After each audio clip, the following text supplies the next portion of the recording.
મકરંદ દવે લખેલું કે મુંબઈ નગરીમાં કોઈ આંબો મોરે તો એની મંજરીને રામ રામ કહેજો.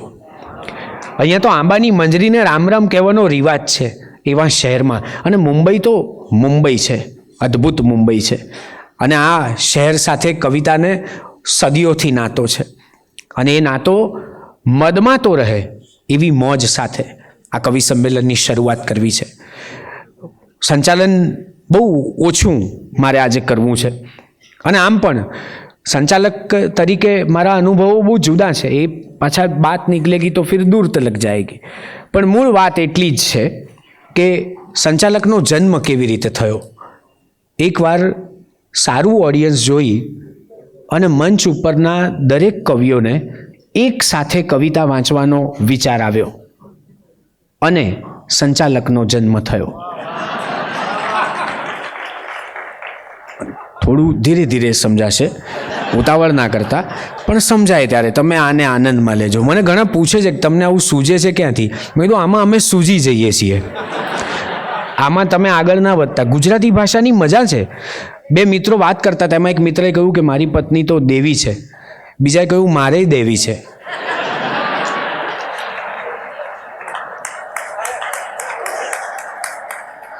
કેટલાકે કોણી મારી કે આ તમારું છે, તમારું છે.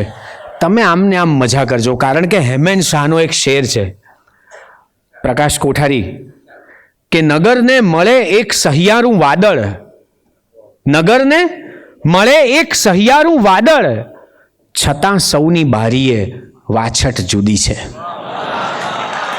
આ તમારા સુધી કવિતાનો વરસાદ આવશે ને એ તમારા પોતાનો રહેશે.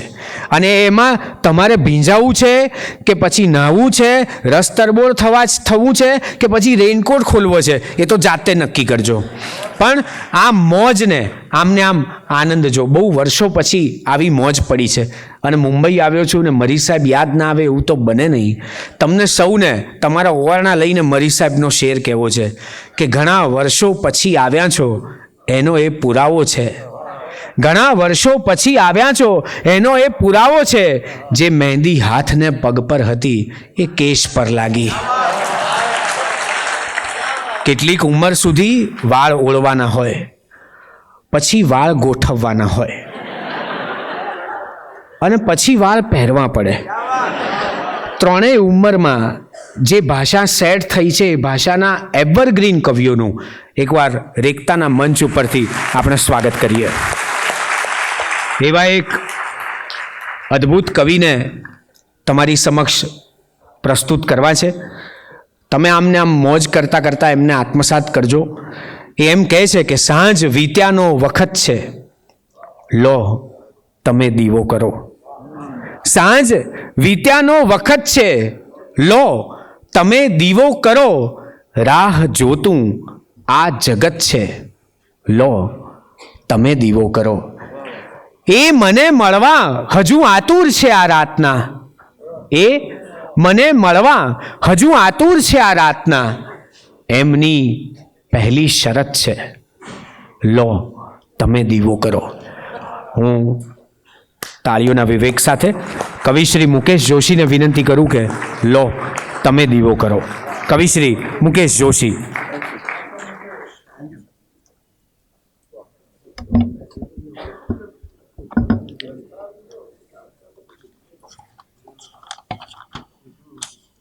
નમસ્કાર. એક મુક્તકથી શરૂઆત કરું છું કે હું હજી ઝાલું ન ઝાલું ત્યાં પડી ગઈ જિંદગી. હું હજી ઝાલું ન ઝાલું ત્યાં પડી ગઈ જિંદગી. એટલામાં કોઈ બોલ્યું જો સડી ગઈ જિંદગી.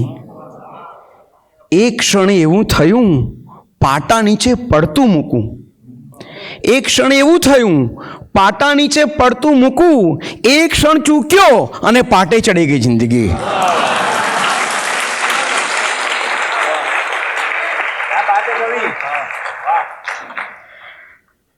અને એક બીજું મુક્તક જે તરન્નુમમાં છે,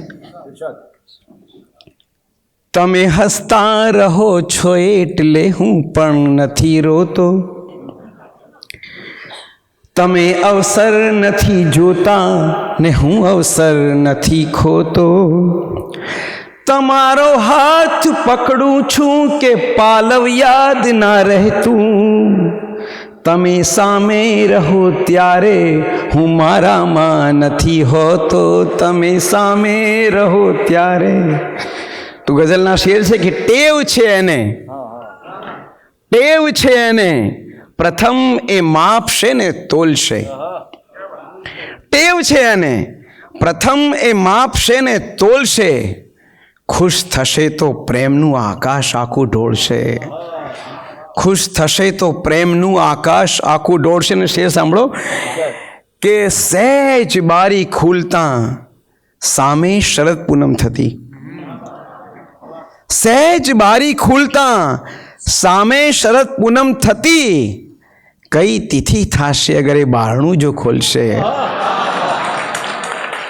સહેજ બારી ખુલતા સામે શરદ પૂનમ થતી, કઈ તિથિ થશે અગર એ બારણું જો ખોલશે.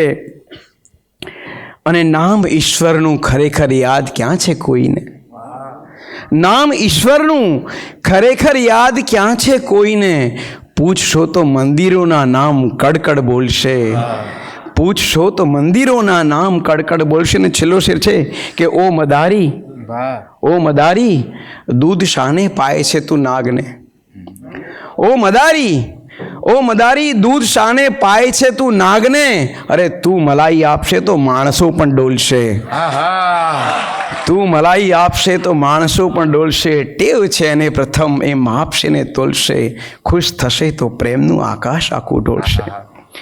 બીજી ગઝલના શેર છે કે રોજ બંને બારણા અથડાય એ સારું નહીં, રોજ બંને બારણા અથડાય એ સારું નહીં, ને ધ્રાસકાઓ ભીતમાં સચવાય એ સારું નહીં. રોજ બંને બારણા અથડાય તે સારું નહીં, ને ધ્રાસકાઓ ભીતમાં સચવાય તે સારું નહીં. ને એમનો પહેલો દિવસ છે આજ વૃદ્ધાશ્રમમાં, એમનો પહેલો દિવસ છે આજ વૃદ્ધાશ્રમમાં, પણ વોશ બેસિનમાં તળાવો થાય એ સારું નહીં, વોશ બેસિનમાં તળાવો થાય એ સારું નહીં. ને શેર સાંભળો કે રાતભર ઇસ્ત્રી કરો ને તોય કરચલીઓ રહે, રાતભર ઇસ્ત્રી કરો ને તોય કરચલીઓ રહે, કોઈનું મન એ હદે ચોળાય એ સારું નહીં. રાતભર ઇસ્ત્રી કરો ને તોય કરચલીઓ રહે, કોઈનું મન એ હદે ચોળાય એ સારું નહીં. ને વૃક્ષ વાવું ને મને ફૂલો મળે એ ઠીક, પણ વૃક્ષ વાવું ને મને ફૂલો મળે એ ઠીક, પણ બીજ વચ્ચે ખુરશી દેખાય એ સારું નહીં. ને છેલ્લો શેર છે કે આ શેર મેં અંકિત માટે નથી લખ્યો, હું પણ સંચાલન કરું છું એટલે મેં મારા માટે લખ્યો છે. હવે શેર સાંભળો કે શાયરોને મંચ આપે પણ સમય આપે નહીં, શાયરોને મંચ આપે પણ સમય આપે નહીં, એ હદે સંચાલનો લંબાય તે સારું નહીં. રોજ બંને બારણા અથડાય તે સારું નહીં. फिर से पढ़ो ये शेर, फिर से पढ़ो. મેં કીધું હું સંચાલનો કરતો હોઉં છું એટલે હું મારા માટે લખું છું કે શાયરોને મંચ આપે પણ સમય આપે નહીં, એ હદે સંચાલનો લંબાય તે સારું નહીં. अच्छा है. તો પાન ખરોમાં પાન ખરે, हाँ, ને ઝાડનો આખો વાન ખરે ને ત્યારે સાલું લાગી આવે. ત્રીજી ગઝલ, પાન ખરોમાં પાન ખરે ને ઝાડનો આખો વાન ખરે ને ત્યારે સાલું લાગી આવે, જંગલને બાજીને બેઠું વાલકડું એકાંત ખરે ને ત્યારે સાલું લાગી આવે. શેર છે કે વર્ષોથી પર્વત ચડનારા માણસની ચારે બાજુ હો ખાઈ ખાઈને ઊંડી ખીણો, વર્ષોથી પર્વત ચડનારા માણસની ચારે બાજુઓ ખાઈ ખાઈને ઊંડી ખીણો, એક જ ડગલું બાકી હો ને અંતે એનું ધ્યાન ચડે ને ત્યારે સાલું લાગી આવે.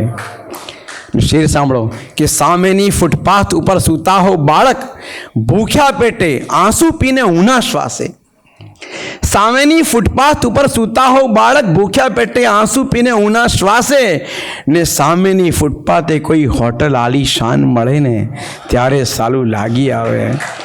સામેની ફૂટપાથે કોઈ હોટલ આલીશાન મળે ને ત્યારે સાલું લાગી આવે. ને અંતિમ શેર છે કે તમે હો મુશ્તાક તમારી તલવાર ઉપર, તમે હો મુશ્તાક તમારી તલવાર ઉપર, દુશ્મનને પડકારી લાવો રણની વચ્ચે. તમે હો મુશ્તાક તમારી તલવાર ઉપર, દુશ્મનને પડકારી લાવો રણની વચ્ચે. હાથ જરા સરકાવો પાછળ ને સાવજ ખાલી મ્યાન મળે ને ત્યારે સાલું લાગી આવે. પાન ખરોમાં પાન ખરે ને ઝાડનો આખો વાન ખરે ને ત્યારે સાલું લાગી આવે. તો છેલ્લે એક શેર કેવો છે, આટલી બધી કવિતાઓ સાંભળશો તમે પછી શું થશે? આ શું સ્થિતિ બદલાશે? શું બદલાશે એની વાત છે, અથવા તો કેવી રીતે બદલાય એની વાત. છેલ્લો શેર ને પછી મારી વાત પૂરી કરીશ. કે બે જણ ઊભા સામા સામે, દ્રષ્ટિ એવી દ્રશ્યો મળશે. બે જણ ઊભા સામા સામે, દ્રષ્ટિ એવી દ્રશ્યો મળશે. તમને લાગે ઝઘડી પડશે, અમને લાગે ભેટી પડશે. ક્યાં બાત હે, વાહ કવિ. એકવાર ખૂબ જોરદાર તાળીઓ કવિ શ્રી મુકેશ જોશીને નામ હોવી જોઈએ. એમણે બહુ અદ્ભુત રજૂઆત કરી અને જાહેરાત પણ કરી કે પોતે સંચાલન કરે છે. મને ઘણા કહે છે કે તું મુકેશ જોશીની કવિતાઓ ખૂબ બોલે છે. મેં કીધું હા, મારે સંચાલન સારું કરવું હોય છે એટલે. મને કે મુકેશ તારી કેમ નથી બોલતો? મેં કીધું એને સારું કરવું હશે.